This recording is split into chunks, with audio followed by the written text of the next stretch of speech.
Matthieu chapitre 21 verset 22. Si vous croyez, vous recevrez tout ce que vous demanderez dans la prière. Commentaire. Ce verset se produit dans un contexte où Jésus enseigne à ses disciples la foi et la prière. Il fait également référence à un épisode précédent dans lequel il avait maudit un figuier stérile, et celui-ci s'était immédiatement desséché. Cela a impressionné les disciples, et ils ont demandé à Jésus comment il faisait cela. Sa réponse est un enseignement sur le pouvoir de la foi et de la prière. L'importance de la foi. Jésus commence par souligner l'importance de la foi. La foi, c'est la confiance en Dieu et en sa capacité d'agir. Il dit que si les disciples croient, ils recevront tout ce qu'ils demandent dans la prière. Cela met en évidence la relation entre la foi et l'exaucement des prières. La promesse de réponse. Jésus fait une promesse claire que les prières seront exaucées si elles sont priées avec foi.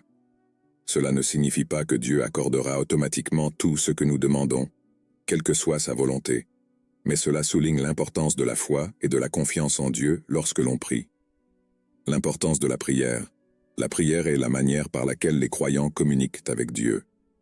Jésus encourage les disciples à chercher Dieu dans la prière et à croire qu'il est prêt à entendre et à répondre à leurs requêtes. Condition de foi.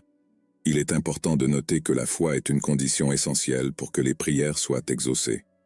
La foi ne consiste pas seulement à croire que Dieu peut faire quelque chose, mais aussi à faire confiance à sa sagesse et à sa souveraineté, et à accepter sa réponse, même si ce n'est pas exactement ce à quoi nous nous attendons.